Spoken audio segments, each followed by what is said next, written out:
Well, for those of you who have been spelunking in a cavern beneath the jungles of Borneo, Time magazine has designated Greta Thunberg as Person of the Year. She looks good, doesn't she? It wasn't long before somebody hijacked the cover and did this. Time's Person of the Year doesn't really make a value judgment as to whether the person has been positive or negative.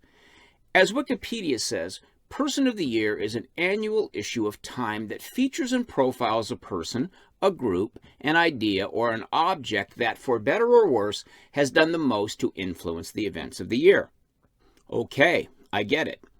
But this doesn't bring us any closer to understanding why Greta would win the cover. Has Greta solved a problem? Told us something we hadn't heard? Caused people to change their ways? I hold no animosity toward any 16-year-old who has been scared out of her wits by the doomy narratives she's been fed since infancy. But let's face it, all that her arrival has done is give the climate alarmists a mascot. Greta is like that Indian in the commercial who sees the polluted river and highway. The camera zooms in to show a tear rolling down his noble indigenous cheek. Actually, that American Indian was an actor with Sicilian ancestry, not an Indian. And Greta's not a climate expert or even a grown-up. I don't see Time magazine often, but I did recall that Trump won Person of the Year recently. It was in 2016. According to Time, Donald Trump has been on the cover 29 times. Here are a few of those covers. They were going with Meltdown Guy in 2016. In 2017, they turned Meltdown Guy into a tackling dummy and a wrecking ball. Pretty honest assessment. 2018? Not great press for DJT. And this past year hasn't been any better. Are we picking up a certain bias here? But this got me thinking about who should be the Time magazine Person of the Year. Who has done the most to influence events of this year? Certainly not Greta Thunberg. You're sure it's not this guy? Okay. Here are my top 5 in no conceivable order. First up, Robert Mueller. Him finishing up his investigation sure as hell influenced events for better or for worse. If he'd have held off for another 7 or 8 months, we would never have heard of a phone call between President Trump and President Zelensky. The demos would still be hunkered down, sharpening their spears and waiting for the bombshell. On the other hand, as I said in my piece at the time, Mueller did Trump a favor by being so slow and methodical. If Mueller had filed his report a year earlier, the demos would have had a chance to grieve the loss of collusion and possibly find something compelling for Phase 2. Mueller caught them napping, dreaming dreams about Putin and Russia. Now they're forced to push a case prominently featuring influence peddling by the Democratic frontrunner. Having no reverse gear and enough groundless self-confidence to power an army of Kardashians, the Democrats will drive right off the impeachment cliff holding hands like Thelma and Louise. No doubt, Robert Mueller influenced the country in a big way. Or you could go with the impeachers. That would work for Persons of the Year. Maybe when Trump wins in 2020, they will get the credit for that, and we'll see these scowling mugs on the cover of Time. Another possibility is the Socialists. This would be a cover shared by Liz Warren, Bernie Sanders, AOC, and Rashida Tlaib, all dressed in Mao-style pajamas.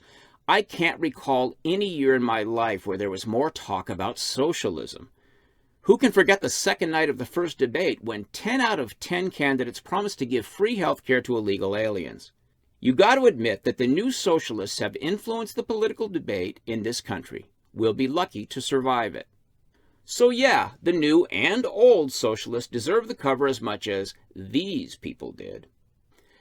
And since we're talking about influence, I could nominate Joe Rogan. His podcast has launched millions of discussions. I believe that Rogan now wields nearly as much influence as Walter Cronkite did in his day.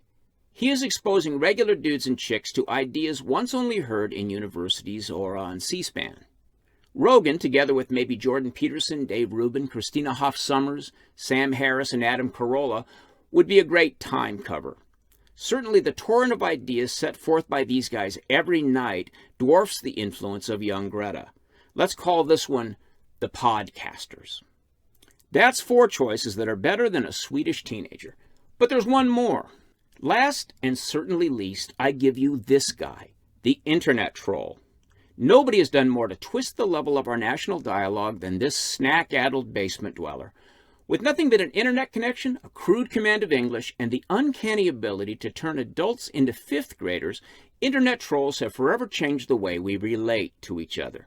When a real and important issue pops up, this anonymous network of cyber hecklers finds all of our buttons and pushes them faster and more accurately than an Olympic stenography team going for the gold. Trolls cover the gamut, from hilariously witty renegades to the barely human, and the internet propagates them all without judgment. Celebrity trolls like Milo Yiannopoulos and Ken M., the wacky Christian site Babylon Bee, the 4chan trolls who invented the Flat Earth movement as a satirical goof.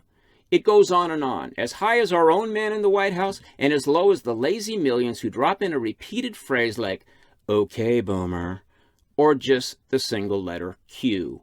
Trolling has become the most incessantly disruptive force on the planet, for better or worse.